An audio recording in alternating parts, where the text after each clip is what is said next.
எப்பொழுதுமே யாராவது என்னை காப்பாற்றுவார்களா, யாராவது எனக்கு உதவி செய்வார்களா, யாராவது என்னை தூக்கி விடுவாங்களா, யாராவது எனக்கு ஆறுதலாக இருப்பாங்களா, யாராவது எனக்கு அன்பு செலுத்துவாங்களா என்று சொல்லி we don't have to be dependent, because most of the time when we are dependent we get disappointed. எவ்வளவு பெரிய ஒரு கடல்ல நீங்க மூழ்கி கொண்டிருந்தாலும் God has given you the strength and power to stand up on your own. இந்த formula நல்லா கவனமா கேட்டுக்கோங்க, நல்லா கவனமா கேட்டுக்கோங்க. இந்த ஃபார்முலா பேரு யோவான் 16:33. உங்களுக்கு உபத்திரம் உண்டு, அதை முன்னாடியே சொல்லுவேன், ஆனா அதை நான் ஜெயிச்சிருக்கிறேன், ஜெயிச்ச நான் உங்களோடு இருக்கிறேன், அதனால உங்களுக்கு எனக்குள்ள சமாதானம் இருக்கிறது. ஹல்லேலூயா. ஒரு மனுஷன் ஒரு இடத்துக்கு ஹாலிடேக்காக போனார். மே மாதம் யூஸ்வலாக எல்லாரும் ஹாலிடேக்கு போவாங்க இல்லையா, அந்த மாதிரி இவரும் ஹாலிடேக்காக போனார். அந்த ரிசார்ட்டில் இவர் ஒரு ரிசார்ட்டில் போய் தங்கி இருக்கிறாரு. ரிசார்ட்டில் தங்கி சந்தோஷமாக இவர் தன்னுடைய நேரத்தை அங்கே செலவழித்து கொண்டு இருக்கிறார். அந்த இடத்திற்கு போக வேண்டும் ரொம்ப நாளாக ஆசைப்பட்டு அந்த இடத்துக்கு போயிருக்கிறார். இரவு நேரத்தில் என்ன பண்ணியிருக்கிறாரு, சரி கொஞ்சம் வாக்கிங் போகலாம், சாப்பிட்டு முடிச்சுட்டு நைட்டு அப்படியே வாக்கிங் போகலான்னு சொல்லிட்டு அந்த ரிசார்ட்டோட அந்த எண்டு பகுதி வரைக்கும் போயிட்டு வரலாம், என்ன தான் இருக்குன்னு பார்க்கலான்னு சொல்லிட்டு அப்படியே நடந்து போயிட்டே இருக்கிறாரு. ரொம்ப காலியாக இருக்குது, யாருமே இல்லை, எல்லோரும் தூங்க போயிட்டாங்க போல இருக்குது. ஸோ அதனால் யாருமே இல்லை. ஸோ இவர் தனிமையில் சந்தோஷமாக வாக்கிங் போகிறார். ரொம்ப இருட்டாக இருக்கிறது அந்த பகுதி. கொஞ்சம் தூரம் போன உடனே ஒரு இடத்துல ஒரு ஸ்விம்மிங் பூல் இருக்குது, அந்த ரிசார்ட்டோட ஸ்விம்மிங் பூல். அது இவருக்கு கண்ணுக்கு தெரியல, ஏன்னா இருட்டாக இருக்கிறதுனால கண்ணுக்கு தெரியல. அந்த ஸ்விம்மிங் பூலில் தடுக்கி விழுந்துடுறாரு. Is falling inside the swimming pool, இருட்டாக இருக்கிறனால. இப்போ இவருக்கு ஸ்விம்மிங் வர தெரியாது பாருங்க, அது கொஞ்சம் ஆழமான ஸ்விம்மிங் பூல் வர. ஸோ இவர் தண்ணிக்குள்ளே விழுந்துட்டு தத்தளிக்கிறாரு. ஸ்விம்மிங் தெரியாதனால தத்தளிக்கிறாரு. இஸ் ஸ்லோலி ட்ரௌனிங், கத்துறாரு, யாராவது காப்பாற்றுங்களேன் காப்பாற்றுங்களேன், தத்தளிச்சுட்டு தண்ணி அப்படியே முழுங்கிட்டே கத்துறாரு. அப்போது அந்த ரிசார்ட்டோட ஒரு சூப்பர்வைசர் அந்த சைடு நடந்து வராரு. ஏதோ சத்தமாக கேட்குது அப்படின்னு சொல்லிட்டு அந்த சைடு பார்க்க வராரு. இந்த மனுஷன் இப்படி ஸ்விம்மிங் பூலில் தத்தளிச்சுட்டு இருக்கிறத பார்த்துட்டு கோவமாக இவர்கிட்ட சொல்கிறாரு, sir swimming pool time 7 o'clock கூட முடியுது, மணி இப்போ 9 ஆகுது, நீங்கள் இப்போ ஸ்விம்மிங் பூலில் ஸ்விம் பண்ணக்கூடாது, you are making a mistake, தயவு செய்து வெளியே வாங்க, ஐ கண்டம் இட், நான் இதை ஒத்துக்க மாட்டேன், நான் அப்புறம் மேனேஜ்மெண்ட் ரிப்போர்ட் பண்ணோம் அப்படின்னு கோவமாக அவர்கிட்ட பேசு. இவரோ ஒரே வேதனையில் இருக்கிறார். அந்த வேதனையில் பாதி தண்ணி முழுங்கிட்டே கஷ்டப்பட்டு சொல்கிறார், ஐயா நான் ஸ்விம்மிங் பூலில் ஸ்விம் பண்ணுறதுக்காக குதிக்கலையா, இருட்டில் கால் தடுக்கி உள்ள விழுந்துட்டேன்யா, இப்போ வெளியே வர முடியாமல் தத்தளிச்சிட்டு இருக்கேன்யா அப்படின்னு சொல்லி கையை நீட்டுறாரு. உடனே அந்த சூப்பர்வைசர் ரொம்ப சின்சியராக, ஓ நீங்கள் ஸ்விம்மிங் பண்ண வரலையா, அப்போ ஓகே, 7 மணிக்கு மேலே ஸ்விம்மிங் தான் பண்ணக்கூடாதுன்னு சொல்லியிருக்கு, இது ஓகே பரவாயில்ல அப்படின்னு சொல்லிட்டு திரும்பி போயிட்டார். இவர் அப்படியே மூழ்கி போயிட்டார். பாருங்க, சம்டைம்ஸ் இன் லைஃப் நம்ம உதவிக்கு when we are going through difficult times, ரொம்ப கஷ்டமான சூழ்நிலைகளில் நம்ம இருக்கும் பொழுது, நெருக்கடியில் இருக்கும் பொழுது, பிரச்சனையில் இருக்கும் பொழுது, யாராவது காப்பாற்ற மாட்டாங்களா என்று சொல்லி ஏங்கிட்டு இருப்போம், எதிர்பார்த்துட்டு இருப்போம். We want somebody to help us. யாராவது எனக்கு கை கொடுக்க மாட்டாங்களா, யாராவது எனக்கு உதவி செய்ய மாட்டாங்களா, யாராவது என்ன சரியான பாதையில் விடுதலின் பாதையில் நடத்திட மாட்டாங்களா என்று சொல்லி ஏங்கிட்டு இருப்போம். We long. But I want to tell you, பல நேரங்களில் நம்ம ரொம்ப ஏங்கிட்டு இருக்கும் பொழுது தான், நம்ம ரொம்ப எதிர்பார்த்துட்டு இருக்கும் பொழுது தான் ரொம்ப ஏமாந்தும் போவோம். we will not have people to help us. ஆனால் இந்த காலை நேரத்தில் இந்த ஸ்டெப் அப் சீரீஸில் கர்த்தர் நமக்கு ஒரு மிக மிக முக்கியமான விஷயத்தை கற்றுக் கொடுக்க ஆசைப்படுறாரு. கடந்த சில வாரங்களாக நம்ம ஸ்டெப் அப் பண்ண கர்த்தர் உதவி செஞ்சுட்டு இருக்கிறார் இல்லையா? Stepping up in our life. இன்றைக்கும் அப்படியாக ஒரு ஸ்டெப் அப்பை கர்த்தர் நம்மளுக்கு கற்றுக் கொடுக்குறார். இது லைஃப் சேவிங். பார்த்துக்கோங்க, அதாவது எப்படின்னா லைஃப் சேவிங்னா உயிரை காப்பாற்றுகிற ஒரு விஷயத்தை கர்த்தர் கற்றுக் கொடுக்கிறார். லைஃப் சேவிங் டெக்னிக் என்று இங்கிலீஷில் எதற்கு சொல்லுவாங்கன்னா, இப்படியாங்க சில சமயம் ஒரு வெள்ளத்தில் மாட்டிக்கொண்டால், ஒரு கடலில் மாட்டிக்கொண்டால் தப்பிக்க நமக்கு ஸ்விம்மிங் தெரியணும். ஸ்விம்மிங் கற்றுக்கிட்டால் லைஃப் சேவிங் என்று சொல்லுவாங்க. நெருப்பு ஆபத்து வரும்பொழுது அது தப்பிக்க அதற்கான சில செயல்முறைகள் இருக்குது, அதை கற்றுக்கிறத லைஃப் சேவிங் டெக்னிக் என்று சொல்லுவாங்க. சில சமயம் martial arts, karate, self defense டாக்டிக்ஸ்லாம் லைஃப் சேவிங் டெக்னிக் என்று சொல்லுவாங்க. லைஃப் சேவிங் என்றால் என்ன?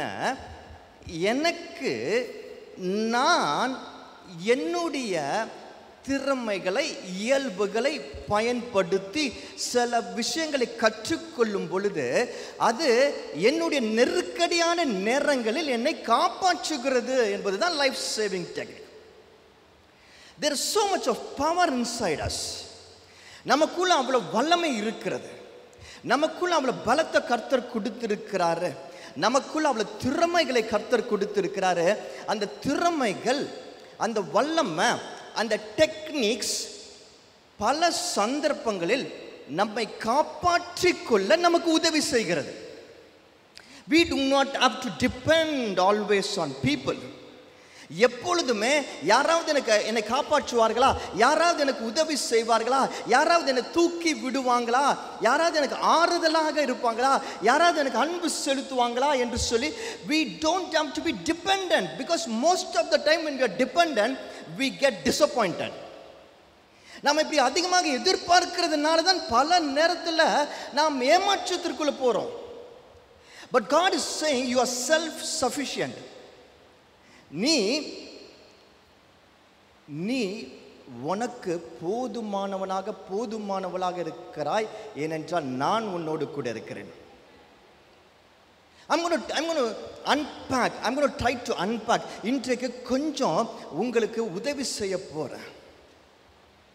இந்த சத்தியத்தை நீங்க புரிந்து கொள்ளும்படியாக உங்களுக்கு உதவி செய்ய போறேன். நிறைய டிப்ரெஷனை குறித்து வாசிக்கும் பொழுது, நிறைய சூசைட்ஸை குறித்து வாசிக்கும் பொழுது அதற்கான காரணம் என்னென்று சொல்லப்படுகிறது? ஏமாற்றம். People get disappointed because of others. But I want to get it clear and straight today. இன்றைக்கு உங்களுக்கு ரொம்ப தெளிவாக முழுமையாக புரியும்படியாக இந்த சத்தியத்தை நான் கொஞ்சம் பேச ஆசைப்படுறேன். அதாவது நாம் யாரையும் எதிர்பார்க்க வேண்டாம். நமக்குள்ள கர்த்தர் எல்லா பலத்தையும், எல்லா வல்லமையையும், ஜெயத்தையும் வைத்திருக்கிறார். You just have to know. நாம் ஒன்றை தான் தெரிந்து கொள்ள வேண்டும். அது என்ன, அதை எப்படி பயன்படுத்த வேண்டும் என்று சொல்லி தெரிந்து கொள்ள வேண்டும். இதை நாம் இன்றைக்கு அப்போஸ்தலர் நடவடிக்கை 21ஆம் அதிகாரத்தில் பார்ப்போம். Chapter 21, Acts 21, முழு சாப்டரை வாசிக்க போகிறோம். நாங்கள் அவர்களை விட்டு பிரிந்து துறை பெயர்ந்த பின்பு நேராயோடிம் கோஸ் தீவையும் மறுநாளில் ரோது தீவையும் சேர்ந்து அவ்விடம் விட்டு பத்தாரா பட்டணத்திற்கு வந்து அங்கே பெனிக்கே தேசத்திற்கு போகிற ஒரு கப்பலை கண்டு அதிலே ஏறிப்போனோம்.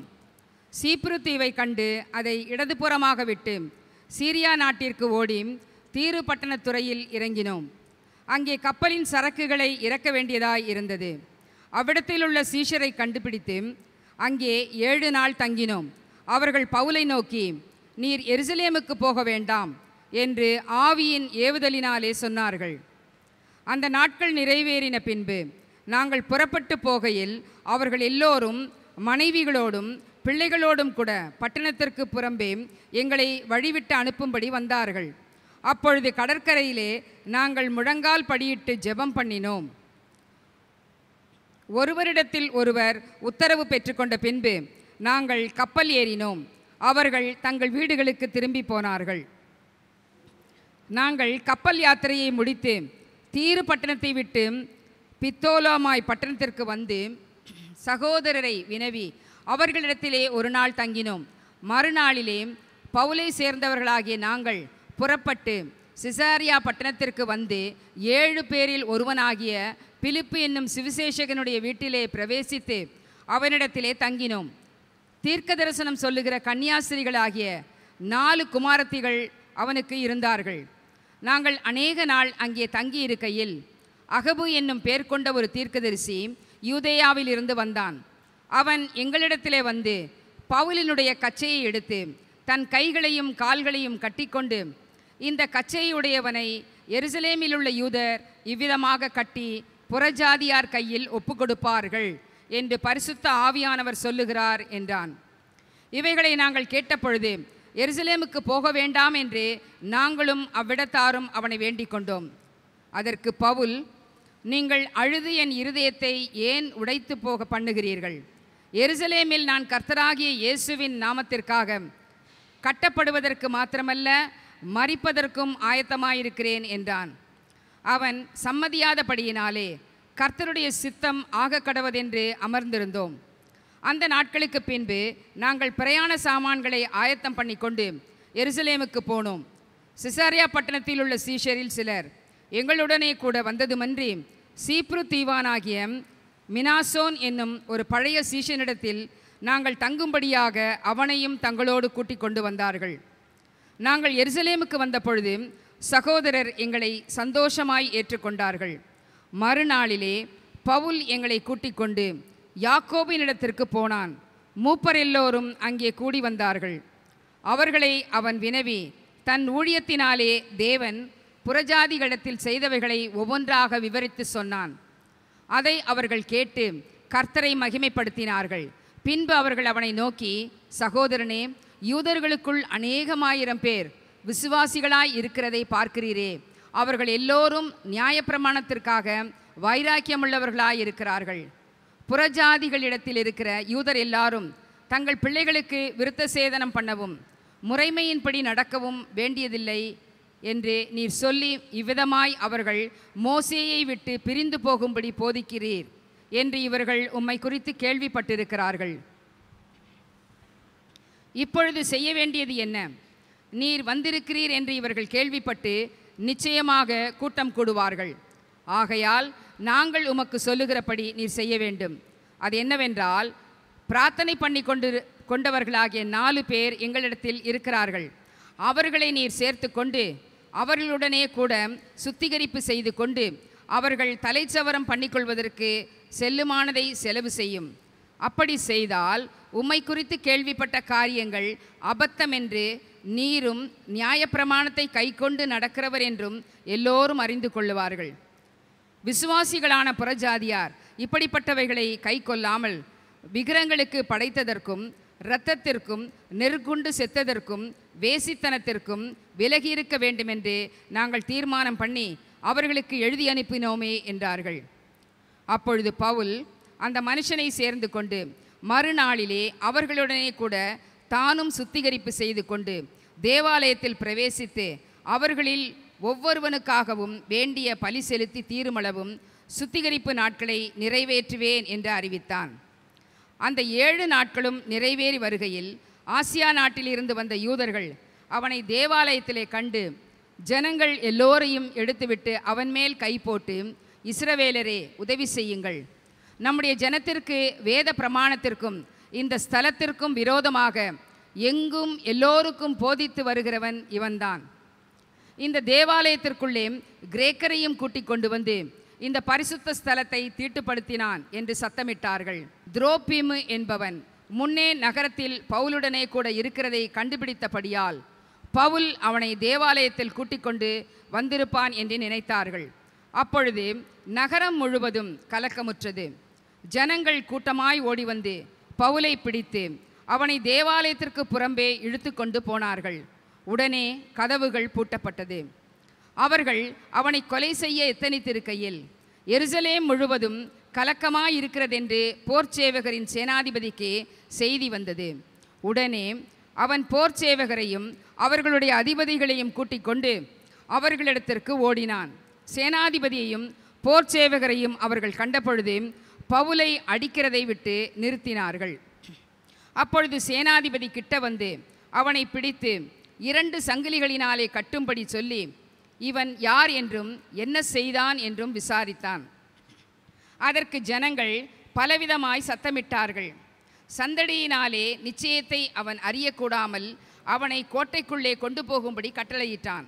அவன் படிகள் மேல் ஏறின பொழுது ஜனக்கூட்டம் திரண்டு பின் சென்று இவனை அகற்றும் என்று உக்கிரமாய் கூப்பிட்டபடியினாலே போர் சேவகர் அவனை தூக்கி கொண்டு போக வேண்டியதாய் இருந்தது. அவர்கள் பவுலை கோட்டைக்குள்ளே கொண்டு போகிற சமயத்தில் அவன் சேனாதிபதியை நோக்கி, நான் உம்முடனே ஒரு வார்த்தை பேசலாமா என்றான். அதற்கு அவன், உனக்கு கிரேக்கு பாஷை தெரியுமா?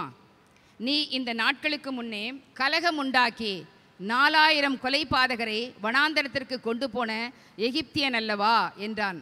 அதற்கு பவுல், நான் சிலிசியா நாட்டிலுள்ள கீர்த்தி பெற்ற தர்சு பட்டணத்து யூதன். ஜனங்களுடனே பேசும்படி எனக்கு உத்தரவாக வேண்டுமென்று உம்மை வேண்டிக் கொள்கிறேன் என்றான். உத்தரவான பொழுது பவுல் படிகளின் மேல் நின்று ஜனங்களை பார்த்து கையமர்த்தினான். மிகுந்த அமைதல் உண்டாயிற்று. அப்பொழுது அவன் எபிரேயி பாஷையிலே பேசத் தொடங்கினான்.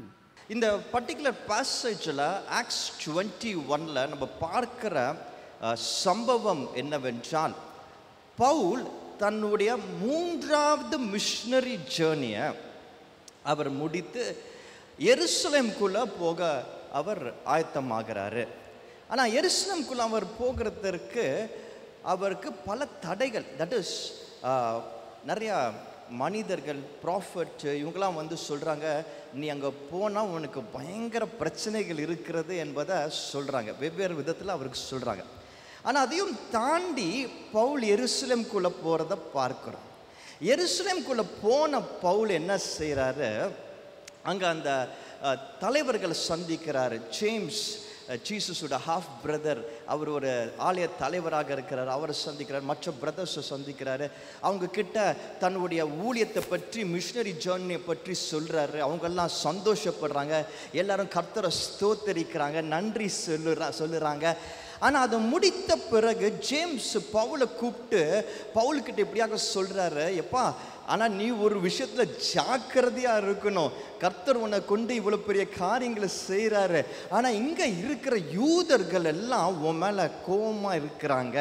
ஏனென்றால் அவங்க என்ன நினச்சிட்டு இருக்கிறாங்கன்னா, நீ யூதர்களுக்கு அகென்ஸ்டாக பண்ணுற மோசே உடைய அந்த சட்டங்களுக்கு எதிராக பண்ணுற, அதிலிருந்து எல்லாரையும் வெளியே கொண்டு வருகிறாய் என்று சொல்லி அவர்கள் நினைத்து உன் மேலே கோபமாக இருக்கிறாங்க. நீ ஜாக்கிரதையார் என்று சொன்னது மட்டும் இல்லாமல், நம்ம வேணால் ஒன்று செய்யலாம். இங்கே யூத அந்த பியூரிஃபிகேஷன் செரிமனி இருக்குது, அவங்களுடைய ஒரு சம்பிரதாயம்.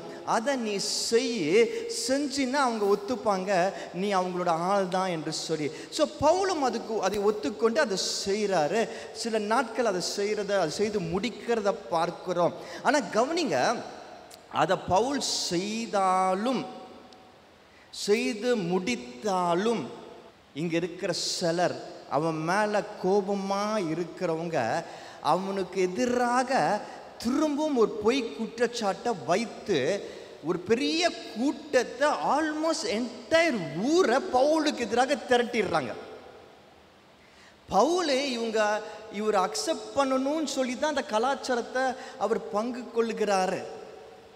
ஆனால் இங்கே இருக்கிற கூட்டம் என்ன செய்கிறாங்க, அதையும் மீறி இவன் நமக்கு எதிரானவன் தான் என்று சொல்லி ஒரு ரூமரை பரப்பி, ரூமரை ஸ்ப்ரெட் பண்ணி, இவங்க அகென்ஸ்டாக பேசி இருக்கிற கூட்டம் எல்லாவற்றையும் சேர்த்து பவுலுக்கு எதிராக எல்லாரும் வந்து பவுலை பிடித்து அடித்து உதைக்கிறத பார்க்கிறோம். அவனை அடித்தே சாகடிக்க ஒரு பெரிய கூட்டம் முயற்சி செய்கிறது. அந்த நேரத்தில் தான் ரோமன் படம் அங்கே வருகிறது. ரொம்ப தலைவர் வர்றாரு. அவங்க அந்த இடத்துல ஆளுகை செய்கிறவங்க பாருங்க, போலீஸ் சிஸ்டம்லாம் அவங்க கீழே தான் இருக்கு, லா அண்ட் ஆர்டர் அவங்க கண்ட்ரோலில் இருக்கு. ஸோ இப்போ அவங்க வர்றதை பார்த்துட்டு, போலீஸ் வர்றதை பார்த்துட்டு பயந்து இந்த மக்கள் அவர் அடிக்கிறத நிறுத்திடுறாங்க. ஆனால் இந்த போலீஸ் வந்து இவரை அரெஸ்ட் பண்ணிடுது, பவுலை அரெஸ்ட் பண்ணி கூட்டிகிட்டு போகுது. அவரை கூட்டிட்டு போகும் பொழுது தான் ஒரு சுவாரஸ்யமான காரியத்தை நம்ம பார்க்கிறோம். இன்றைக்கு கர்த்தர் நம்மிடத்துல இந்த பேசேஜிலிருந்து பேச ஆசைப்படுகிற ஒரு முக்கியமான காரியம் உண்டு. பவுலுக்கு எதிராக, பவுலுக்கு ஆப்போசிட்ல இருந்து நிறைய ப்ராப்ளம்ஸ் வந்தது. Paul was going through such difficult time. ரொம்ப மோசமான ஒரு நிலைமையில் இருந்தார் Paul. He had people surrounding him and trying to beat him to death. அவனை சாகடிக்க முயற்சி செய்து கொண்டிருக்கிறத பார்க்க முடிகிறது. இன்றைக்கு நம்ம எத்தனை பேர் இப்படிப்பட்ட சூழ்நிலைகளை சந்தித்து கொண்டிருக்கிறோம். மேபி நம்மளை சாகடிக்க பீப்புள் வரல, ஆனால் நம்மளுடைய வாழ்க்கையில் பிரச்சனைகளும் போராட்டங்களும் சேலஞ்சஸ் பல்வேறு விதத்தில் நம்மை நெருக்கும் விதமாக இவையெல்லாம் நம்மை சுற்றி வந்து கொண்டு தான் இருக்கிறது. Just look at this. Paul was one single man. தனி மனிதனாக நின்று கொண்டிருக்கிறான். ஆனால் அவனை சூழ்ந்து கொண்டு சாகடிக்க முயற்சி செய்கிறது ஒரு பெரும் கூட்டம். The entire world was against him. அந்த பட்டினமே அவனுக்கு எதிராக நிற்கிறது. சில சமயங்களில் நீங்கள் உணர்ந்திருக்கிறீங்களா? எல்லாமே எனக்கு எதிராக இருக்கிறது, எல்லாமே எனக்கு அகென்ஸ்டாக இருக்கிறது, எல்லாமே எனக்கு பிரச்சனையாக இருக்கிறது. எந்த பிரச்சனையை ஃபஸ்ட்டு பார்க்கணும் தெரியாத அளவுக்கு அதிகமான பிரச்சனைகளாக இருக்கிறது. சில சமயத்தில் தூங்க போகும்போது தூங்க முடியல, ஒவ்வொரு பிரச்சனையாக ஞாபகம் வருது. அது ஞாபகம் வந்த பிறகு தூங்கவே முடியல. காலையில் எந்திரிக்கும் பொழுது பயமா இருக்கு. ஒவ்வொரு பிரச்சனைகளையும் சமாளிக்க வேண்டிய காரியங்களையும் நினைச்சா பதற்றமா இருக்கு, பதறுது. நீங்க யோசிச்சிருக்கிறீங்களா? அனுபவிச்சிருக்கீங்களா இப்படிப்பட்ட காரியங்களை? இப்படிப்பட்ட சூழ்நிலைகளை உங்க வாழ்க்கையில நீங்க அனுபவிச்சிருக்கீங்களா? ஒருவேளை நீங்க இந்த சூழ்நிலையை அனுபவிச்சிருந்தா உங்களுக்கு இன்றைக்கு ஒரு காரியத்தை சொல்ல ஆசைப்படுறேன். கர்த்தர் நம்மோடு பேச காத்து கொண்டிருக்கிறாரு. கர்த்தர் நம்மை பலப்படுத்த காத்து கொண்டிருக்கிறாரு. எனக்கு பிரியமானவர்களே, இன்றைக்கு கர்த்தர் நமக்கு சொல்லி கொடுக்க நினைக்கிற காரியம் இதுதான். And this is exactly what God wants to teach us. This is exactly what He wants to teach us. எப்படிப்பட்ட சூழ்நிலைகள் நம்ம சுற்றி வந்தாலும், எவ்வளவு போராட்டங்கள் நம்மை சுற்றி வந்தாலும், கர்த்தர் நம்மை பாதுகாக்கிற தேவனாக இருக்கிறேன் என்று சொல்றாரு. முக்கியமான காரியத்தை இன்றைக்கு அவர் சொல்லிக் கொடுக்கிறாரு. நாம் இப்படிப்பட்ட சூழ்நிலைகளில் மனிதர்களை நம்பி அல்ல, என்னோட உதவி மற்றவங்க கிட்ட இருந்து வருமா, யாராவது என்னை காப்பாற்றுவாங்கன்னு நினைச்சுட்டே இல்லை. பவுலை சுற்றி அவ்வளோ பெரிய ஒரு கூட்டம் பவுலை நெருக்கி கொண்டிருந்தது. ஆனாலும் பவுலை அங்கே காப்பாற்றினது ஒரு ரோம படை என்று சொல்லி நம்ம நினைக்கலாம். அவர்கள் காப்பாற்றினு சொல்லி நினைக்கலாம். அவங்க காப்பாற்றல, அவங்க அரெஸ்ட் பண்ண தான் வந்தாங்க. They did not save him, they actually arrested him. So மனுஷங்க யாரும் காப்பாற்றுவாங்கன்னு பவுல் அங்கே நினைக்கல. But what is so beautiful in this passage என்னன்னா, பவுல் தனக்காக அவரே எழுந்து நின்றார் கர்த்தரோட பலத்தோடு கூட. இந்த பேசேஜ் நம்ம வாசிக்கும் பொழுது நம்ம வாசிக்கிற காரியம் என்னவென்றால், இந்த கடைசியில் அந்த ரோம சோல்ஜர்ஸ் அவர் அரெஸ்ட் பண்ணிட்டு போகும்போது கூட அவர் கேட்குறாரு, அந்த ரோம தலைவர்கிட்ட கேட்குறாரு, நான் பேசலாமா, இவர்களிடத்தில் பேசலாமா என்று சொல்லி கேட்கிறார். I see that beautiful spirit in Paul. அந்த விசேஷ தன்மையை பவுலிடத்தில் பார்க்கிறேன். அவ்வளோ கூட்டம் அவரை அடித்து கொண்டிருக்கிறாங்க. இப்போ அவரை அரெஸ்ட் பண்ணிட்டு போறாங்க. ஆனால் அதுக்கு மத்தியில் அவரை காப்பாற்ற அங்கே இருக்கிற மனிதர்கள் இல்லை. ஆனால் பவுலுக்குள்ள ஒரு வேகம் இருந்தது, பவுலுக்குள்ள ஒரு உற்சாகம் இருந்தது. நான் பேசலாமா என்று சொல்லி யார் அவர் அடித்தார்களோ அவர்கள் முன்னாடி பேச, யார் அவர் அரெஸ்ட் பண்ணிட்டு போனாங்களோ அவர்களிடத்துல பெர்மிஷன் வாங்கி பேச பவுலுக்குள்ள ஒரு வேகம் இருந்தது என்றால், ஒரு வல்லமை இருந்தது என்றால், கர்த்தர் நமக்குள்ளும் அதை கொடுத்திருக்கிறாரு. And I want you to understand today, எப்படிப்பட்ட சூழ்நிலைகளை நீங்கள் சந்தித்து கொண்டிருந்தாலும், என்ன பிரச்சனைகள் உங்கள் வாழ்க்கையில் இருந்தாலும், கர்த்தர் உங்களுக்குள்ள ஒரு பலத்தை வல்லமையை கொடுத்திருக்கிறாரு. வாட் எவர் இட் இஸ், எவ்வளோ பெரிய ஒரு கடல்ல நீங்கள் மூழ்கி கொண்டிருந்தாலும், God has given you the strength and power to stand up on your own. நீங்க எழுந்து நிற்க கர்த்தர் உங்களுக்குள்ள ஒரு பலத்தை வைத்திருக்கிறார். Please get this into your head. இதை உங்க தலைக்குள்ள ஏற்றிக் கொள்ளுங்க. என்னால் எப்படிப்பட்ட சூழ்நிலைகளாக இருந்தாலும் அங்க என்னால் எழும்பி பிரகாசிக்க முடியும். பவுலுக்கு எப்படி வந்தது இவ்வளோ வல்லமை? பவுலால எப்படி இப்படிப்பட்ட ஒரு சூழ்நிலையில எழும்பி பிரகாசிக்க முடிஞ்சது? இந்த 21ஆம் அதிகாரத்தை நல்ல கவனமாக நம்ம இன்னும் கொஞ்சம் பார்த்தோம்னா, something very beautiful is transpiring. அழகான ஒரு விஷயம் அதுல தெரியுது. ஒரு ஃபார்முலா தெரியுது. என்ன தெரியுது? ஒரு ஃபார்முலா தெரியுது. என்ன தெரியுது சொல்லுங்களேன்? ஃபார்முலா தெரியுது. ஒரு பியூட்டிஃபுல்லான ஃபார்முலா தெரியுது. இன்றைக்கு அந்த ஃபார்முலாவை உங்களுக்கு சொல்லி கொடுத்து நான் முடிக்க போறேன். Very important formula. நான் திரும்ப சொல்றேன், உங்க வாழ்க்கையில கஷ்டமான சூழ்நிலைகளை நீங்க அண்டர்கோ பண்ணும் பொழுது, நெருக்கடிகளை அண்டர்கோ பண்ணும் பொழுது, இந்த ஃபார்முலாவை நீங்க பின்பற்றும் பொழுது, நீங்க தெரிஞ்சு கொள்ளும் பொழுது, நீங்க யாரையுமே எதிர்பார்க்க வேணாம், நீங்க எழும்பி பிரகாசிக்க முடியும். வெற்றியின் ஃபார்முலா. எல்லாரும் சொல்லுங்க, என் வெற்றியின் ஃபார்முலா. சொல்லுங்களேன், என் வெற்றியின் ஃபார்முலா. சொல்லுங்க, என்னுடைய வெற்றியின் ஃபார்முலா. சொல்லுங்களேன், என்னுடைய வெற்றியின் ஃபார்முலா. சத்தமா, என்னுடைய வெற்றியின் ஃபார்முலா. என்னுடைய வெற்றியின் ஃபார்முலா. என்னுடைய வெற்றியின் formula. My victory formula. My victory formula. I'm telling you, this is powerful. My victory formula. Whatever you might be going through, this is powerful. My victory formula. Hallelujah. பாருங்க, இந்த பவுல் இந்த 21ஆம் அதிகாரத்தில் இந்த பாசேஜை நம்ம கூர்ந்து கவனிக்கும் பொழுது, 2 இடத்துல பவுலை ஸ்டாப் பண்றாங்க. போனா பிரச்சனை வரும்னு சொல்றாங்க. எப்போ சொல்றாங்க? 4வது அதிகாரத்திலும் அவ்விடத்தில் சீஷரை கண்டுபிடித்து அங்கே 7 நாள் தங்கினோம். அவர்கள் பவுலை நோக்கி, நீர் எருசலேமுக்கு போக வேண்டாம் என்று ஆவியின் ஏவுதலினாலே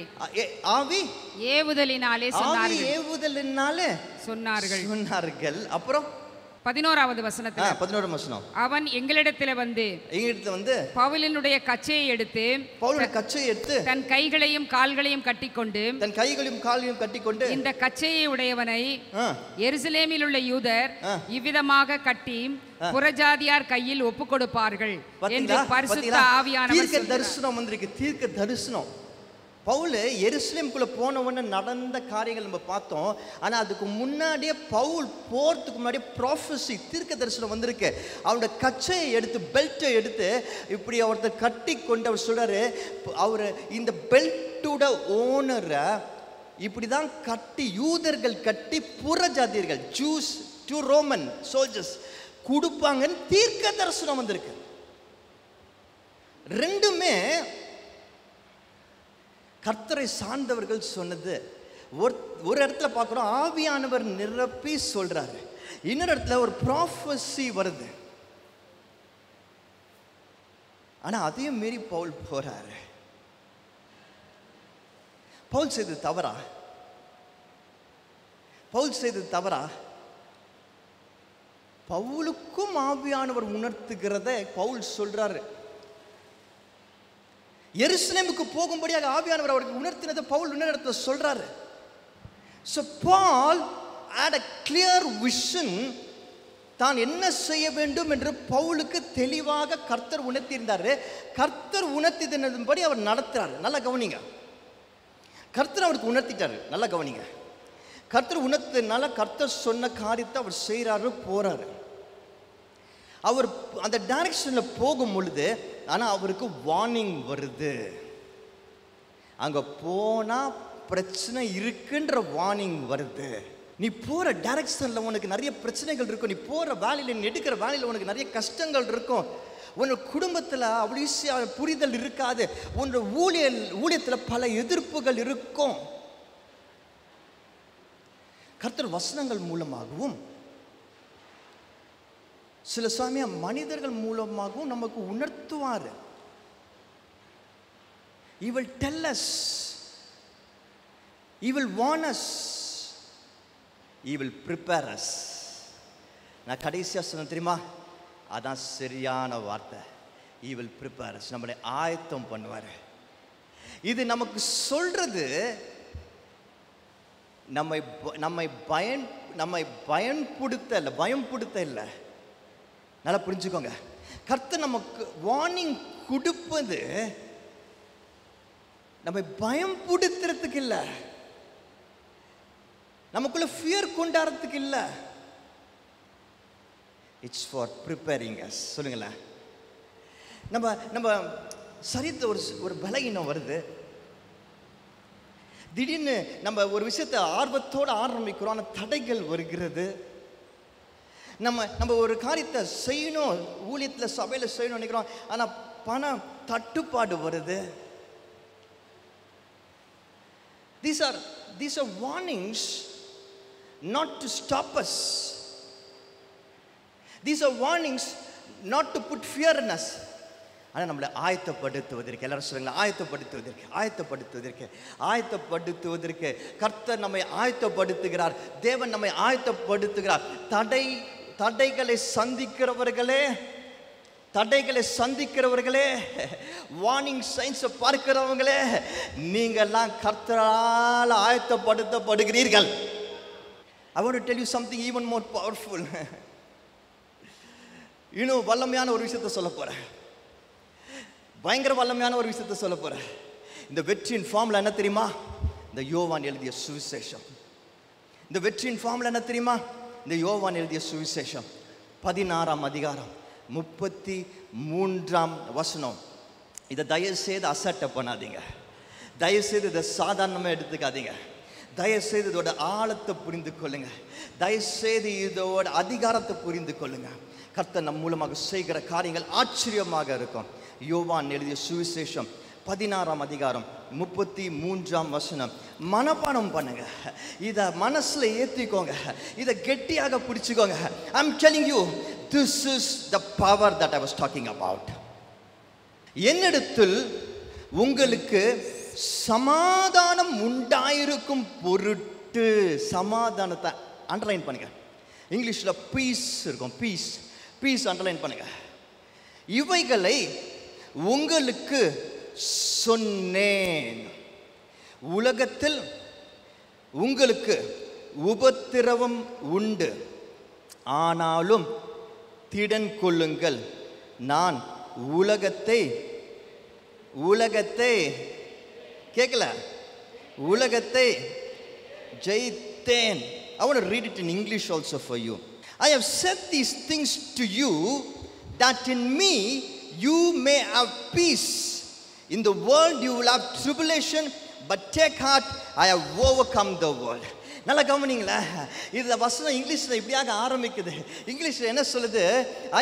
I have said these things to you. தமிழில் என்ன சொல்லுது?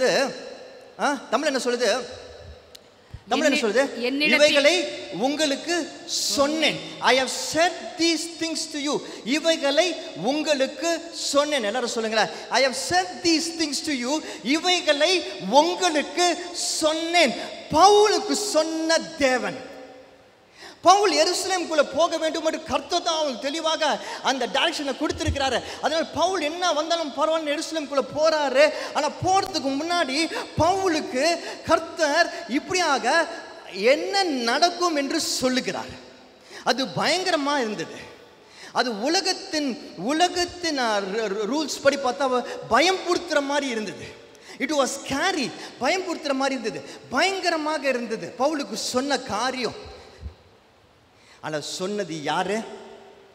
சொல்லுங்களேன். சொன்னது யாரு? சொன்னது கர்த்தர். ஹல்லேலூயா. சொன்னது யாரு? சொன்னது நம்ம ஜீசஸ். சொன்னது யாரு? சொன்னது நம்ம ஜீசஸ். சொல்லுங்களேன். சொன்னது நம்ம Jesus. That's okay, leave it. சொன்னது யாரு? நம்ம ஜீசஸ். நம்ம கிட்ட இயேசுப்பா முன்கூட்டியே இவைகளை சொல்லுகிறார். ஏன் இவைகளை சொல்றார் நம்ம கிட்ட? Why does Jesus tell this to us? ஏன் இயேசுப்பா அதை சொல்லணும்? அது பயம்படுத்துற மாதிரி இருந்தா, பயங்கரமா இருந்தா, கஷ்டமான காரியமா இருந்தா ஏன் நமக்கு சொல்லணும் முன்கூட்டியே? ஏன் சொல்லணும்? சொல்லுங்க, ஏன் சொல்லணும்? அப்புறம் வேற ஒரு காரியம் இருக்குல்ல. அந்த வசனத்தை நல்லா வாசிச்சு பாருங்களேன். ஒரு பியூட்டிஃபுல்லான ப்ராமிஸ் அதில் இருக்கு. காட்ஸ் ப்ராமிஸ் அதில் இருக்கு. இது சத்தமா சொல்லுங்களேன். எந்த சூழ்நிலையும் சமாதானம். என்ன இருக்கு? எந்த சூழ்நிலையில் நமக்கு சமாதானம் இருக்கு. அதை எப்படி சொல்லியிருக்கிறாரு? என்னிடத்தில் உங்களுக்கு சமாதானம் உண்டாயிருக்கும் பொருட்டு. என்னிடத்தில் சொல்லுங்க. என்னிடத்தில் உங்களுக்கு சமாதானம் உண்டாயிருக்கும் பொருட்டு. Just underline this very very powerful part of this passage. இயேசுவிடத்துல இங்கிலீஷ்ல that in me you may have peace. யார் இடத்துல? இயேசுவின் இடத்துல சமாதானம் உண்டாயிருக்கும் பொருட்டு இவைகளை நமக்கு சொன்ன. நல்லா கவனிச்சுக்கோங்க, இதை ப்ராசஸ் பண்ணிக்கோங்க, இன்டர்னலைஸ் பண்ணிக்கோங்க. இயேசுப்பா முன்கூட்டியே உனக்கு நான் ஒரு இடத்துக்கு உன்னை போக சொல்லியிருக்கிறேன், நான் உன்னை ஒரு காரியத்தை செய்ய சொல்லியிருக்கிறேன், இந்த வேலையை செய்ய சொல்லியிருக்கிறேன், இந்த படிப்பை படிக்க சொல்லியிருக்கிறேன், இந்த ஊழியத்தை செய்ய சொல்லியிருக்கிறேன், குடும்பத்தை இந்த காரியங்களை செய்ய சொல்லியிருக்கிறேன். ஆனால் இந்த காரியங்களில் உனக்கு இவ்வளோ தடைகள் இருக்கிறது, இவ்வளோ பிரச்சனைகள் இருக்கிறது, it's not gonna be easy என்று கர்த்தர் உணர்த்துகிறது. பல்வேறு விதத்தில் நம்மளுக்கு உணர்த்துகிறது. நம்மளை பயம் கொடுத்த அல்ல, நம்ம விட்டு கொடுத்தணும்னு அல்ல, நம்ம ஸ்லோ டவுன்னு அல்ல, நம்ம இயேசப்பாக்குள்ள சமாதானத்தை பெற்றுக்கொள்ள வேண்டும் என்று சொல்லி. I was so astonished. பவுலை பார்க்கும் பொழுது இவ்வளோ டிஃபிகல்ட்டான ஒரு காரியத்தை இவ்வளோ பேர் கூட்டமாக சேர்ந்து அவர் அடிக்கிறாங்க, உதைக்கிறாங்க, அவர் பின்னாடி பேசுகிறாங்க, தப்பாக புரிஞ்சுக்கிறாங்க, அவர் செய்யாததை சொல்கிறாங்க, அவமானப்படுத்துகிறாங்க, அரெஸ்ட் பண்ணுறாங்க. ஆனால் இதெல்லாம் தைரியமாக ஒரு மனுஷனால் தாங்கிட்டு ஜெயிக்க முடியும்னா, இது எல்லாத்துக்கும் அப்புறம் அவர்கிட்ட போய் excuse me I want to speak என்று சொல்ல முடியும்னா, அவருக்குள்ள எவ்வளோ சமாதானம் இருந்திருக்கும். எனக்கு பிரியமானவர்களே, ஸ்டெப் அப் பண்ணுறதுக்கு ரொம்ப முக்கியமான விஷயம் சமாதானம், பீஸ். நமக்குள்ள பீஸ் இல்லைன்னா பிசாசு நம்மளை பீஸ் ஆகிடுவான், ஒன்றும் இல்லாமல் செஞ்சிருவான், ஈஸியாக தோக்கடிச்சிருவான் நம்மளை. இன்னைக்கு பாருங்களேன், யாரெல்லாம் ரொம்ப பதற்றமாக இருக்கிறாங்களோ, எப்பொழுதும் யாரெல்லாம் எல்லாத்துக்கும் ஈஸியாக கோபப்படுறாங்களோ, யாரெல்லாம் ஈஸியாக சோர்ந்து போயிடுறாங்களோ, ரியாக்ட் பண்ணுறாங்களோ, அவங்க ஜெயிக்க முடியாமல் திணறிட்டே இருக்கிறத பார்க்க முடியும். நான் யாரையும் ஜட்ஜ் பண்ணுங்க நான் சொல்ல வரல. I'm not asking you to judge. தயவுசெய்து தப்பாக புரிஞ்சுக்காதீங்க. ஆனால் கொஞ்சம் யோசிச்சு பாருங்க, எங்கே பதற்றம் இருக்கோ, எங்கே ரியாக்ஷன் ரொம்ப ஜாஸ்தியாக இருக்கோ, எங்கே கோபம் ரொம்ப ஜாஸ்தியாக இருக்கோ, அங்கே ஜெயம் இருக்காது. அங்கே முன்னேற முடியாமல் தத்தளிச்சுட்டு இருக்கிறத பார்க்க முடியும். அங்கே வாழ்க்கையின் அடுத்த கட்டங்களுக்கு போகாமல் ஒரே இடத்துல ஸ்டாக்னேட் ஆகிறத பார்க்க முடியும். People who don't possess this peace, இந்த சமாதானத்தை தரித்து கொள்ளாதவர்கள் ஜெயித்ததாக சரித்திரமே கிடையாது. ஆனால் யாருக்கிட்ட சமாதானம் அதிகமாக இருக்கிறதோ, இந்த பீஸ், ஜீசஸ் கொடுக்கிற பீஸ் யார்கிட்ட அதிகமாக இருக்கிறதோ, அவங்க எல்லாவற்றிலும் ஜெயிக்கிறவர்களாக இருப்பாங்க. எந்த தடையும், எந்த போராட்டமும், எந்த எதிர்ப்பும் அவர்களை ஒன்றுமே செய்ய முடியாது. ஏன் தெரியுமா? Because they are forewarned. கர்த்தர் ஏற்கனவே அவர்களை வார்னிங் கொடுத்திருக்கிறாரு. பட் ஆனால் கர்த்தர் சொல்றாரு, நீ கவலைப்படாத, நீ கவலைப்படாத. கர்த்தர் சொல்றாரு, உங்களுக்கு உலகத்தில் உபத்திரவம் உண்டு, ஆனாலும், சொல்லுங்களேன் எல்லாரும் சொல்லுங்களேன், சொல்ல மாட்டீங்களா? ஆனாலும் திடன் கொள்ளுங்கள், நான் உலகத்தை ஜெயித்தேன். இயேசுப்பா என்ன சொல்றாரு? உலகத்தை நான் ஜெயிச்சிட்டேன். உலகத்துல உபத்திரம் இருக்கும், ஆனா நீ பயப்படாத, நீ திடன் கொள். நான் உனக்கு முன்னாடியே சொல்றேன், I am warning you. You will face problems, you will face challenges. ஆனா நீ கவலைப்படாத, நீ திடன் கொள், நான் எல்லாவற்றையும் ஜெயித்தேன், நான் உங்களோடு இருக்கிறேன் என்று சொல்றேன். And that Jesus is with us. அந்த இயேசுப்பா உலகத்தை ஜெயித்தவர் என்னோடு கூட இருக்கிறார். அவர் நான் பரலோகத்தை ஜெயிச்சேன்னு சொல்லல, அவர் சொல்றது உலகத்தை ஜெயிச்சேன். நம்ம எதெல்லாம் சந்திக்கிறோமோ, நம்ம எதெல்லாம் தடையாக நினைக்கிறோமோ, எதெல்லாம் பார்த்து பயப்படுறோமோ, எதெல்லாம் பார்த்து கோபப்படுறோமோ, எதெல்லாம் பார்த்து குழம்புறோமோ, எதெல்லாம் பார்த்து ரியாக்ட் பண்றோமோ, அது எல்லாவற்றையும் அவர் ஜெயித்தார். அது ஜெயித்ததுனால நம்ம கிட்ட சொல்றாரு, அது ஜெயித்ததுனால நம்ம கிட்ட சொல்றாரு, நீ பயப்படாத, நீ பயப்படாத. உபத்திரம் இருக்கும், டியூஸ்டே இருக்கும் உபத்திரம், ஆனா நீ பயப்படாத. தைரியப்படுத்துகிறாரு. யாரு? ஜெயித்தவர். டியூஸ்டே அவனுக்கு உபத்திரம் கொடுக்க போறது, உபத்திரம் கொடுக்க போறவரே தோல் மேலே கை போட்டு நீ பயப்படாத என்று சொன்னா எப்படி இருக்கும் பாருங்க. அவர் நம்மளுக்கு உபத்திரம் கொடுக்கிறவர் கிடையாது, ஆனா அந்த உபத்திரவங்கள் எல்லாவற்றையும் ஜெயித்தவர். ஜெயித்தவர் நம்ம மேலே கை போட்டு, என்ன இவ்வளோதானே, டியூஸ்டே தானே, எல்லாத்தையும் சிரித்து சமாளிச்சிருவேன். அன்னைக்கும் என்னதான் திட்டினாலும் ஒரு ரெண்டு சிரிப்பு சிரிச்சின்னா அது மாறிடும். பாருங்க, உபத்திரவத்தை ஜெயித்தவரே நம்ம கிட்ட வந்து சொல்றாரு, நீ பயப்படாதே, திடன் கொள் என்று சொல்றாரு. திடன் கொள் என்று சொல்றாரு. என்ன சொல்றாரு? திடன் கொள் என்று சொல்றாரு. உபத்திரவத்தை ஜெயிச்சவர் சொல்றாரு நம்ம கிட்ட திடன் கொள்னு. நீங்க என்னையா மண்டே டியூஸ்டே வெனஸ்டே இந்த வாரம் நடக்க போற காரியங்கள் நினைச்சு பயப்படுறீங்க?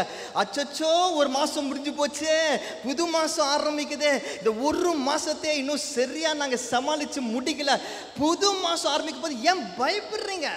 Why are you scared? ஏசப்பா தான் சொல்லியிருக்கிறார்ல, என் சமூகம் உனக்கு முன்பாக செல்லும் என்று சொல்லி. அவர் தான் சொல்லியிருக்கிறார்ல, நான் இருக்கிறவனுக்கு ஏன் பயப்படுற என்று சொல்லி. நான் இதெல்லாம் ஜெயிச்சுட்டேன், நீ ஏன் பயப்படுற என்று சொல்றார். ஆனா இதுல முக்கியமான விஷயம் என்ன தெரியுமா? அவர் இதை சொல்றதன் மூலமாக என்ன தெரியுமா சொல்றாரு? என்னுடைய சமாதானம் என்று சொல்றாரு. இதனால என்ன நடக்குது? உட்காந்துக்கோ. இதனால என்ன நடக்குது? என்னிடத்தில், எல்லாரும் சொல்லுங்களேன், என்னிடத்தில் உங்களுக்கு சமாதானம். எல்லாரும் சொல்லுங்களேன், என்னிடத்தில் உங்களுக்கு சமாதானம். ஜீசஸ் சேஸ், ஏசப்பா சொல்றாரு, என்ன சொல்றாரு? that you in me, that in me you may have peace.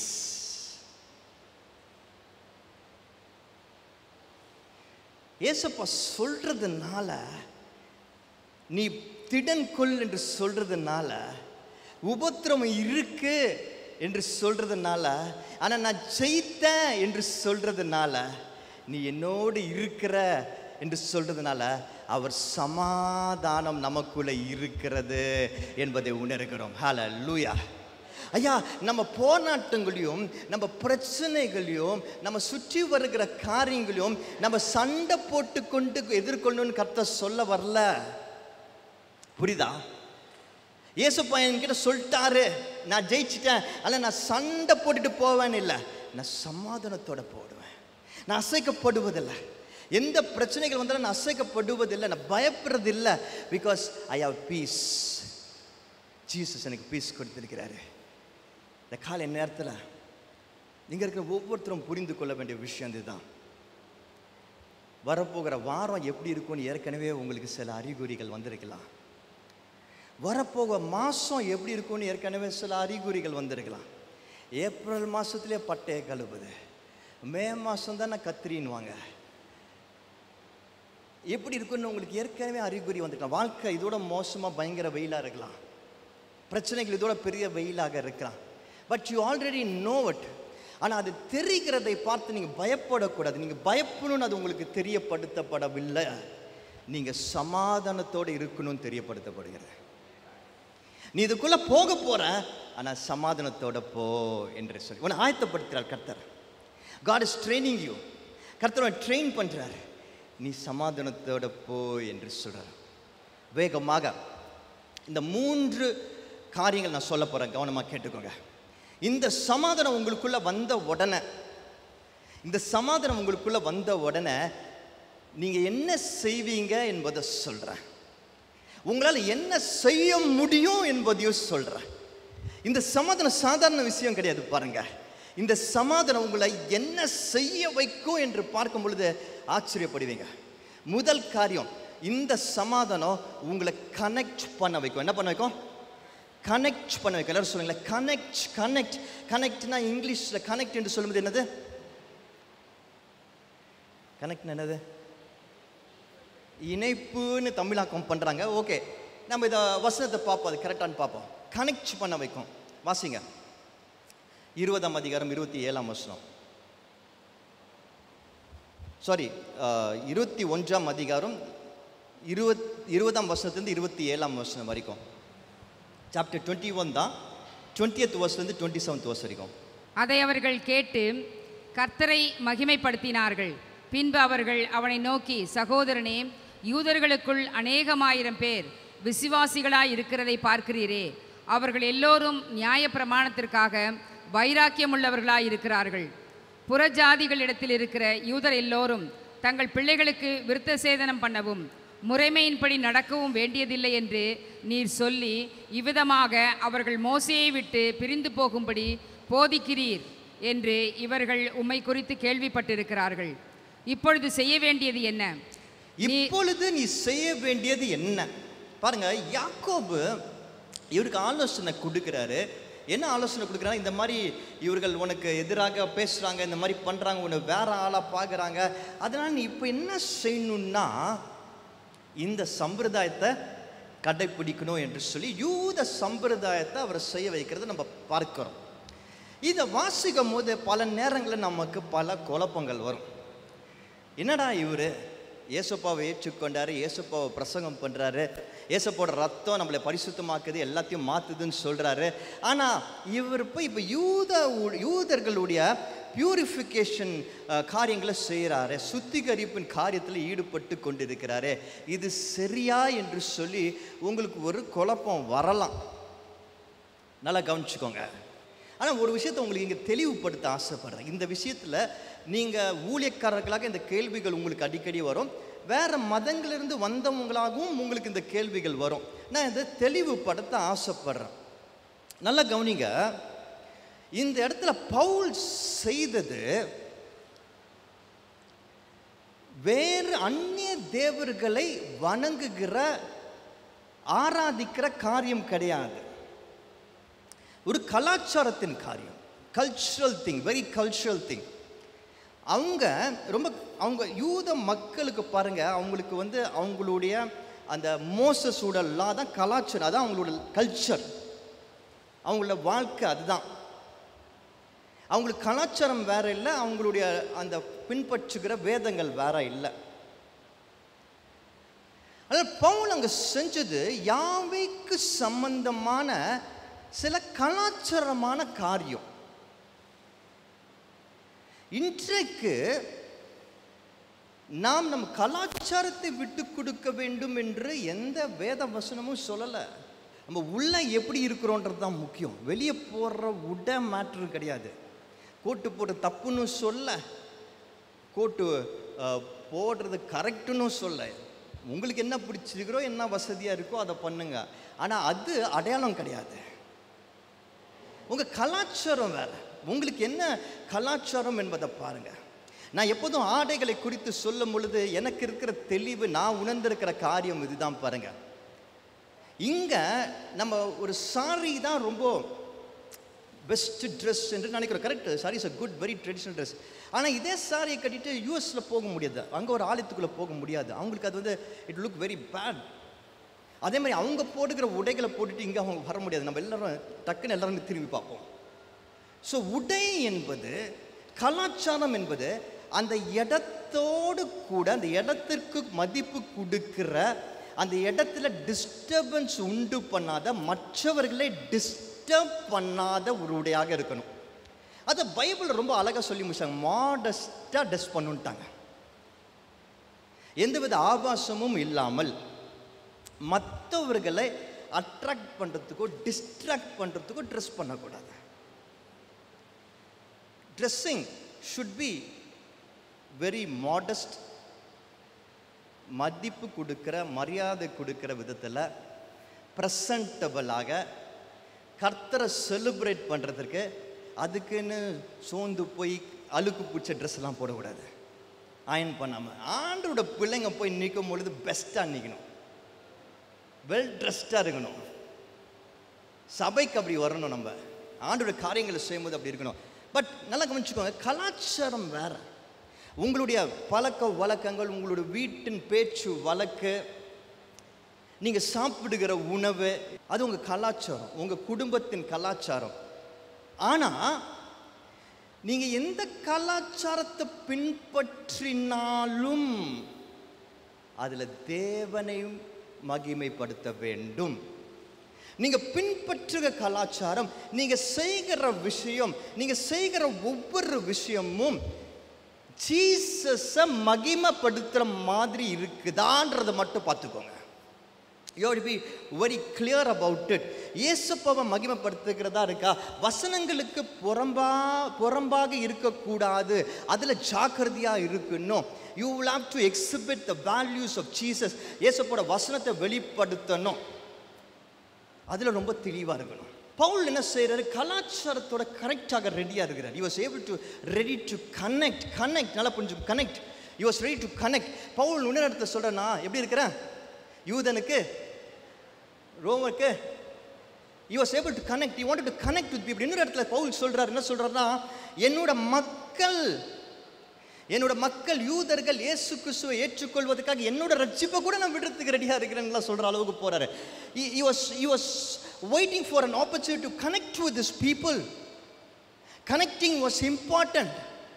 இன்னைக்கு நான் ஒரு காரியத்தை உங்களுக்கு முக்கியமாக சொல்ல ஆசைப்படுறேன். என்னென்னா, போராட்டங்கள் வருகிற நேரத்தில், பிரச்சனைகள் வருகிற நேரத்தில், நம்ம சுற்றி பல தடைகள் இருக்கிற நேரத்தில் நம்ம கனெக்ட் பண்ண மறந்துடுவோம். நமக்கு அந்த ஒரு ஆர்வம் இருக்காது பாருங்க.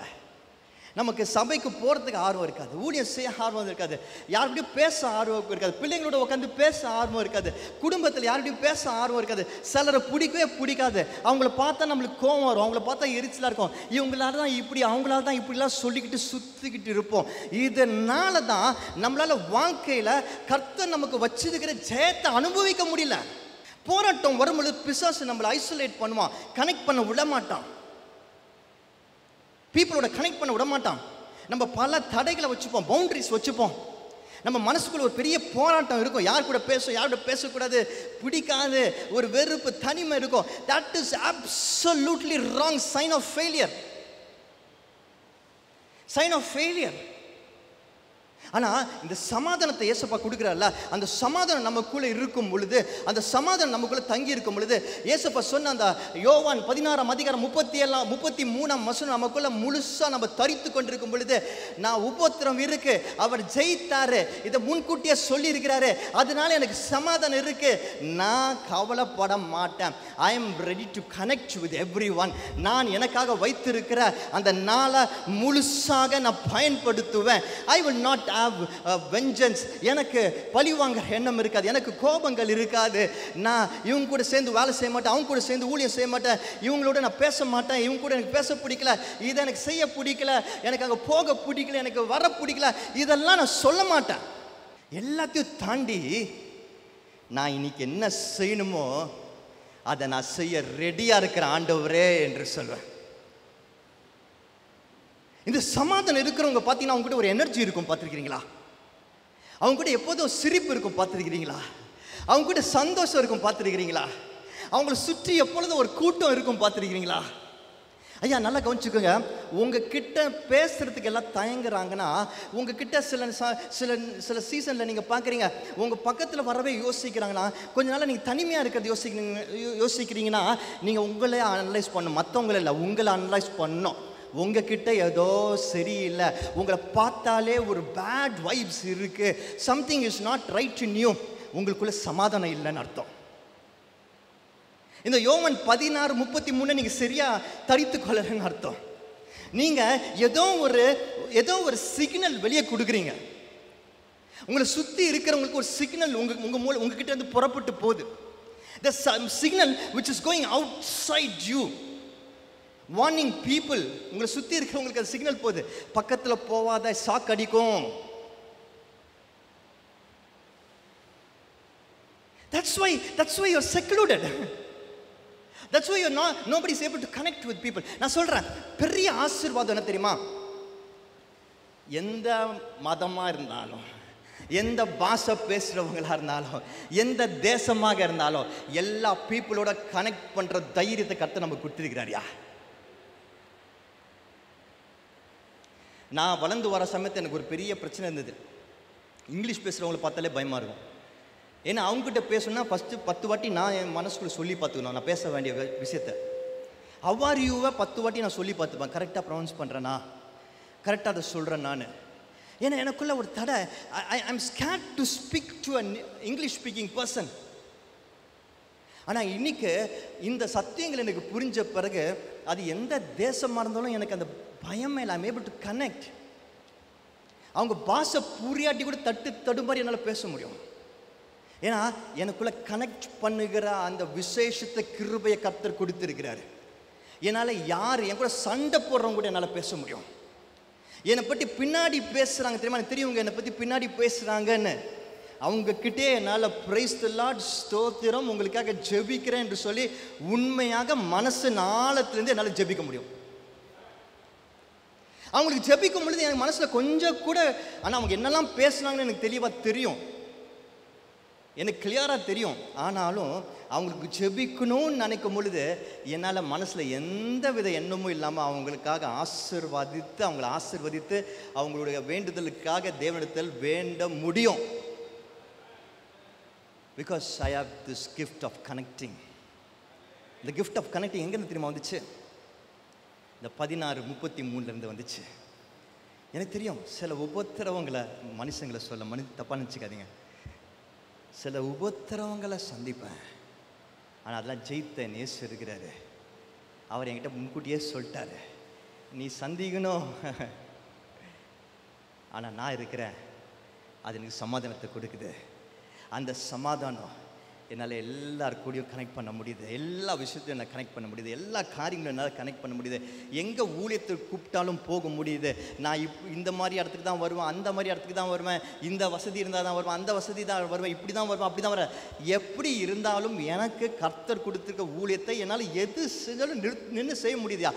அதனால தான் இன்றைக்கும், என்னை மன்னிச்சுக்கோங்க, நான் சில சமயத்தில் ஹார்ட்லெஸ் கிரீச்சராக உங்களுக்கு தெரியலாம். ஆனால் கர்த்தரோட வார்த்தை வந்துடுச்சுன்னா அதை முடிக்கிற வரைக்கும், வெயில் சூரியன் கொஞ்ச நேரம் பெர்மிஷன் கீழே இருந்தால் கூட முடிக்கிற வரைக்கும் நிறுத்த மாட்டேன். ஏன்னா எனக்கு கனெக்ட் பண்ணுற கிருபையை கர்த்தர் கொடுத்துருக்கிறாரு. Because what ever the situation, எப்படிப்பட்ட இடமாக இருந்தாலும் சரி, என்ன மனிதர்களாக இருந்தாலும் சரி, என்ன சூழ்நிலையாக இருந்தாலும் சரி, அங்கே தடைகளை தாண்டி என்னால் கனெக்ட் பண்ண முடியும். ஏன்னா எனக்குள்ள சமாதானம் இருக்கிறது. அடுத்தது கான்வர்ஸ். நம்ம அதை வாசிக்க வேண்டாம், நான் இதோட அர்த்தத்தை மட்டும் நான் சொல்லிடுறேன். கான்வர்ஸ் என்னது? Converse is a short form of conversation. Conversation என்னது? உரையாடல். உரையாடல் உரையாடல் பாருங்க. கனெக்ட் மனசு சம்பந்தப்பட்ட விஷயம். ஆக்சுவலாக மனசளவில் நீங்கள் முடிவு பண்ணுறீங்க. நான் வந்து எல்லா தடைகளும் தாண்டி நான் கனெக்ட் பண்ண போகிறேன். கான்வர்சேஷன் என்று சொல்லும் பொழுது இது பேசுகிற பாஷை சம்மந்தப்பட்ட விஷயம். இது நம்ம இந்த வசனங்களை நம்ம வாசித்தோம், அதை கடைசியில் வாசிக்கிறோம். ஃபஸ்ட்டு இவர் யார்கிட்ட பேசுகிறாரு? பவுல் அரெஸ்ட் பண்ணிட்டு போகும்போது யார்கிட்ட பேசுகிறாரு? யார் அரெஸ்ட் பண்ணிட்டு போகிறா? யார் அவர்? கிரேக், ஒரு ரோம தலைவர். அந்த ரோம தலைவர்கிட்ட இவர் ஃபஸ்ட்டு பேசுகிறாரு. என்ன பேசுகிறாரு?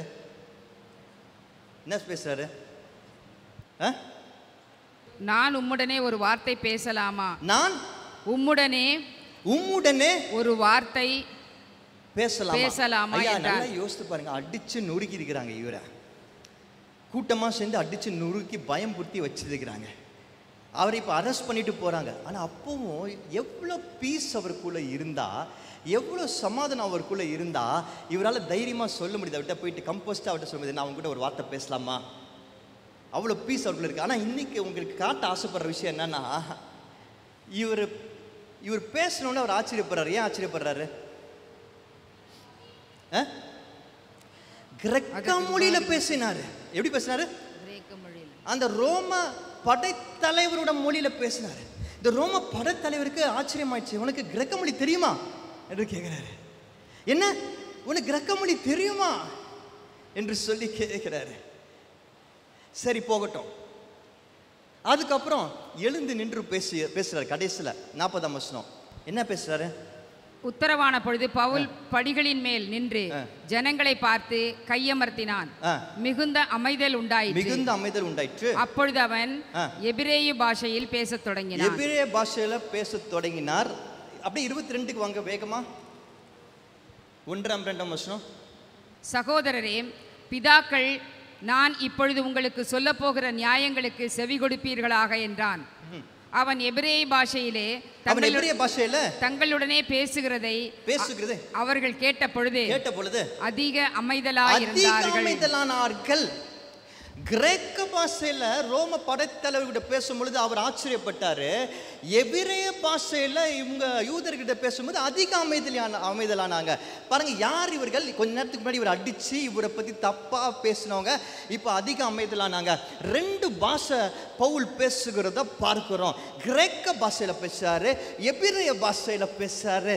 What I want to tell you here is, Paul இதிலிருந்து தெரிகிறது என்னவென்றால், பவுலுக்கு 2 பாஷையும் நல்லா பேச தெரிகிறது.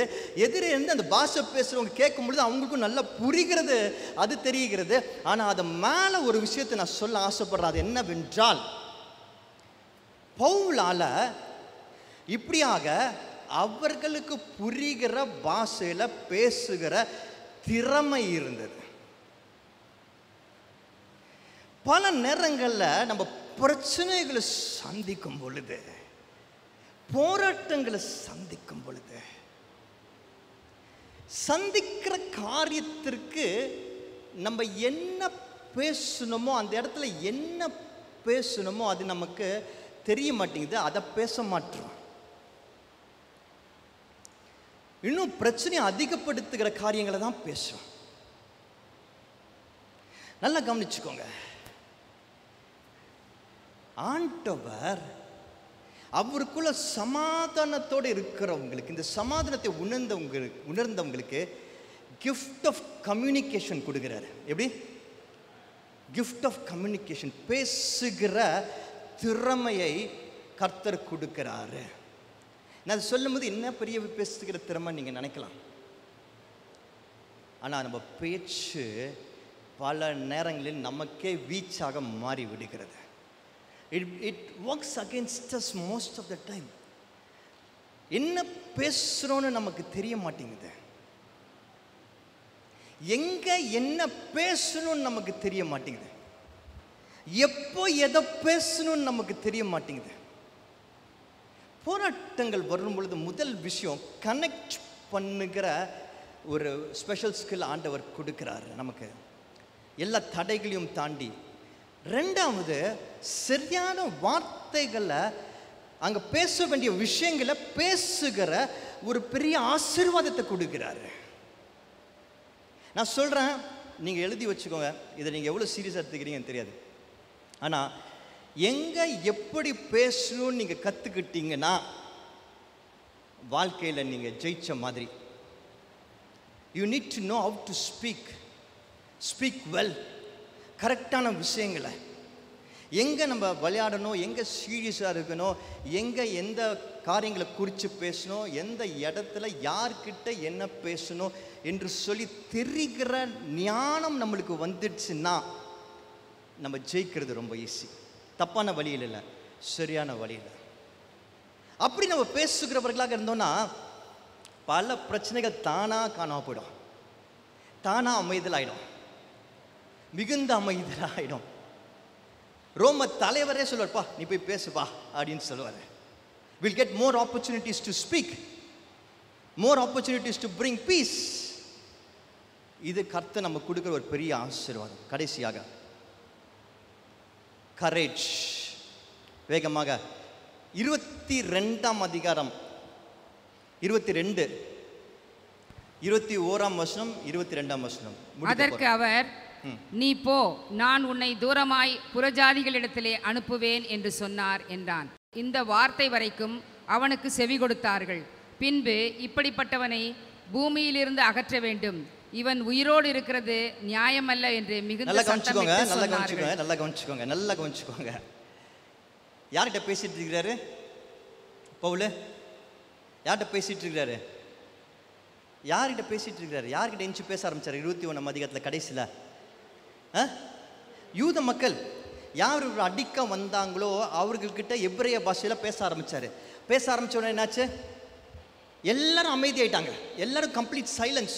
இவர் சொல்றத காது கொடுத்து கேட்க ஆரம்பிச்சுட்டாங்க. இதே யூத மக்கள் இவர் அடிக்க வந்தவங்க, அடிச்சவங்க எங்க ஆரம்பிச்சாங்க? இது 1ஆம் 2ஆம் வசனத்துல நம்ம பார்த்தோம். அது 2ஆம் வசனத்துல பார்த்தோம். மிகுந்த அமைதியில் நாங்கள் முடிக்க போறேன், நல்லா கவனிச்சுக்கோங்க. 2ஆம் வசனத்துல ஆரம்பிச்சு 20ஆம் வசனம் வரைக்கும் இவர் அப்ப எவ்வளவு பேசியிருப்பாரு இல்ல? 2ல் ஆரம்பிச்சு 20 வரைக்கும் எவ்வளவு பேசியிருப்பாரு? நீ காலையில பைபிள் பேசேஜ் வாசித்தாங்க, 40 வசனம் வாசித்தீங்களா? எவ்வளவு நேரம் ஆச்சு அது வாசிக்கிறதுக்கு? எவ்வளவு நேரம் ஆச்சு? சுமார் எவ்வளவு நேரம் ஆச்சு? ஒரு 6 minutes ஆச்சா? ஓகே. 20 வசனங்கள் ஒருத்தர் பேசினா, அது பேச்சு மொழியில பேசியிருக்கிறாருன்னா ஒரு வசனத்தையே 1 hour பிரசங்கம் பண்ணலாம். இவர் எவ்வளோ நேரம் அதை பேசியிருப்பார்? அவ்வளோ நேரம், அவ்வளோ கோமா இருந்தவங்க அமைதியாக கேட்டிருக்கிறாங்க. ஏன்னா இவர் சாட்சி சொல்லியிருக்கிறார், அவருடைய சாட்சியை சொல்கிறார். அந்த 20 வசனமும் அவர் எப்படி வந்தார், இயேசு கிறிஸ்து யார், எல்லாம் சொல்கிறாரு. எல்லாத்தையும் கவனமாக கேட்குறாங்க. வசனம் தெளிவாக சொல்லுது 21ல் 22ல், அது வரைக்கும் அமைதியாக கேட்டுட்டு இருந்தவங்க ஒரு பாயிண்ட்டுக்கு அப்புறம் டென்ஷன் ஆகி திரும்பி இவனை கொலை பண்ணுவான்டான்னு திரும்பி ஆரம்பிக்கிறாங்க. ஃபர்ஸ்ட்ல இருந்து ஆரம்பிக்கிறாங்க. என்ன வசனத்தினால? இவர் என்ன சொன்னனால? சத்தமா சொல்லுங்க. எல்லாத்தையும் சொல்லிட்டு, எவ்வளோ பெரிய ஒரு கேடி ஃபெலோ பாருங்க. இவர் எல்லாத்தையும் சொல்லிட்டாரு, அமைதியாக்கி எல்லாத்தையும் அவங்களுக்கு கம்யூனிகேட் பண்ணிட்டு கடைசியில் வந்துட்டு அவர் என்ன சொல்றாரு? அதை வாசி, அது வசனமா வாசிச்சா பியூட்டிஃபுல்லா இருக்கும். நீ போ, நான் உன்னை தூரமாய் புறஜாதிகளிடத்திலே அனுப்புவேன் என்று சொன்னார். முடிக்கும் போது பால் இருக்கிற பார்த்தீங்களா, வெரி வெரி நாட்டி கை. பாலோட கேரக்டரை பார்க்கும் பொழுது எனக்கு பார்க்க ஆச்சரியமா இருக்கு. அவரை பார்க்கும் பொழுது எவ்வளோ அழகா பேசி இந்த இந்த இந்த என்டையர் பாசேஜை கொஞ்சம் விஷுவலைஸ் பண்ணி பாருங்களேன், எவ்வளோ பியூட்டிஃபுல்லாக இருக்கும். போறாரு, தடுக்கிறாங்க, அவரை போகக்கூடாதுன்றாங்க, அதெல்லாம் பற்றி கவலைப்படாமல் போறாரு. ஒரு இடத்துல பெல்ட் வச்சுலாம், நமக்கு வாயில் சொன்னால் புரியாதுன்னு சொல்லிட்டு பெல்ட் வச்சுலாம் கட்டி காட்டுறாங்க. அப்போ கூட எல்லாரும் வந்து அழுகுறாங்க. அழும் போது அவர் சொல்கிறார், ஏன் இப்படி அழுது என்னை தொல்லை பண்ணுறீங்க, நான் போகணும் அப்படின்னு சொல்லி கிளம்பி போகிறாரு. அங்கே போனால் அவருடைய சாட்சி சொல்கிறாரு, எல்லாம் ஆச்சரியப்படுறாங்க. அப்போ வந்து அவங்க ஒரு விஷயத்த சொல்கிறாங்க, சரி ஓகேன்னு கனெக்ட் பண்ணுறாரு. கனெக்ட் பண்ண பிறகு எல்லாம் சூழ்ந்து கொண்டு வந்து அடின்னு அடிக்கிறாங்க. மொத்த ஊருன்னா சேர்ந்துச்சு. அடி வாங்கிட்டு போலீஸ்காரங்க அரெஸ்ட் பண்ணிட்டு கூப்பிட்டு போகிறாங்க. அப்போ excuse me sir, I want to speak அப்படின்றாரு. போலீஸ்காரோட பாஷையில் பேசுகிறாரு. அதுக்கப்புறம் வந்து மக்கள் முன்னாடி நின்று அவ்வளோ அடி வாங்கிட்டு வெக்கமே இல்லாமல் அதே மக்கள் முன்னாடி நின்று 20 வசனம் சாட்சி சொல்லி பிரசங்கம் பண்ணுறாரு. முடிக்கும் பொழுது தெளிவாக ஃபஸ்ட்டு என்ன சொன்னாரோ அதையே அழகாக சொல்லி முடிக்கிறாரு. புறஜாதிக்கு எதனால இவங்க கோவப்பட்டாங்களோ, எதனால இவங்க எல்லாம் ஒன்னா சேர்ந்து அடிப்பேன்னு வந்தாங்களோ, இப்போ ஆமாண்டா அதுக்கு தான் ஆண்டவர் என்ன அனுப்பிச்சிருக்கிறாருடா, ஆனால் அதை நீங்கள் தப்பாக புரிஞ்சிட்டு இருக்கிறீங்கடா, என் மேலே தப்பாக நீங்கள் குற்றச்சாட்டு போடுறீங்க. ஆனால் நான் வந்தது புறஜாதியருக்கு என் ஆண்டவராக இயேசு கிறிஸ்துவோட சுவிசேஷத்தை அறிவிக்கடா என்று சொல்லி சொன்னார். பார்த்தீங்களா? that is called as courage. Even after all these things, all these struggles, knowing very well, திரும்பவும் இதை நான் பேசுறேன், அடிப்பாங்க உதைப்பாங்க, நான் கவலைப்படல. நான் எதுக்கு வந்தேனோ அதை செய்து முடிப்பேன்.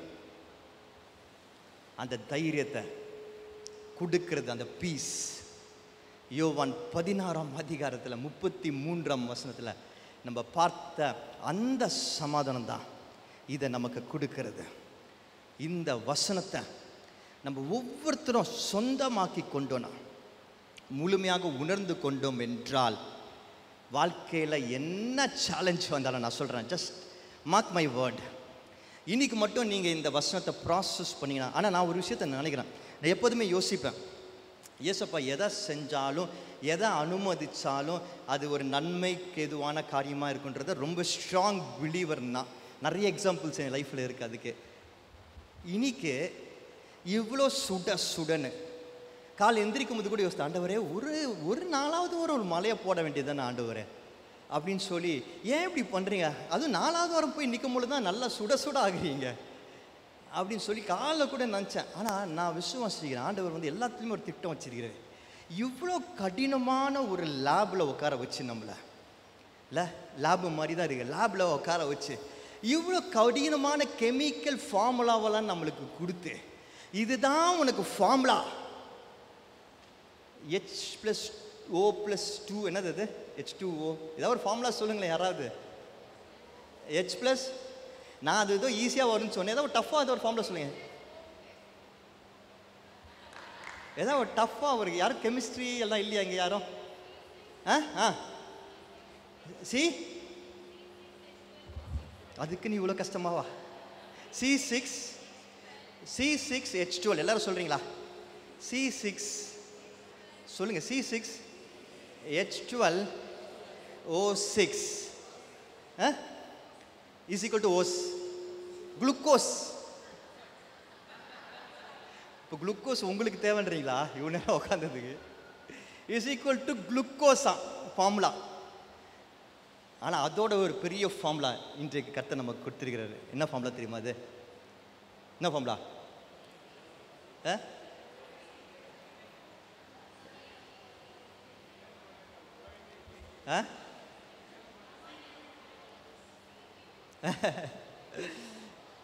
இந்த ஃபார்முலா நல்லா கவனமாக கேட்டுக்கோங்க. இந்த ஃபார்முலாவை நல்லா கவனமாக கேட்டுக்கோங்க. இந்த ஃபார்முலா பேர் யோவான் 16:33. என்ன ஃபார்முலா இது? உங்களுக்கு உபத்திரம் உண்டு, அதை முன்னாடியே சொல்லுவேன், ஆனால் அதை நான் ஜெயிச்சிருக்கிறேன். ஜெயிச்ச நான் உங்களோடு இருக்கிறேன், அதனால உங்களுக்கு எனக்குள்ள சமாதானம் இருக்கிறது. ஹல்லேலூயா.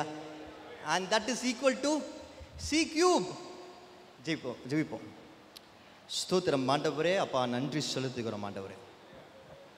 இன்றைக்கு ஆண்டவரே இவ்வளோ ஒரு கடினமான சூழ்நிலையில் உட்கார்ந்து முழுமையாக வார்த்தைக்கு முக்கியத்துவமும் மரியாதையும் கொடுத்து இதை கவனித்து கேட்டு ஆண்டவரே தங்கள் வாழ்க்கையில் பின்பற்ற ஒப்பு கொடுத்திருக்கிற பிள்ளைகளை இந்த வாரம் முழுவதும் ஆண்டவரே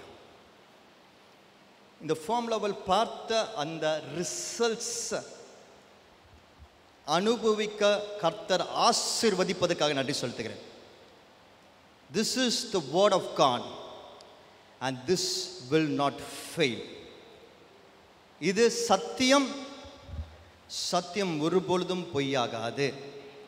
இந்த வாரம் முழுவதும் இதன் ஆசீர்வாதங்களை பயன்களை நீங்கள் உங்கள் வாழ்க்கையில் தரித்துக் கொள்வீர்கள் என்று சொல்லி இயேசுவின் நாமத்தினாலே ஜெபிக்கிறேன் நல்ல பிதாவே. ஆமென்.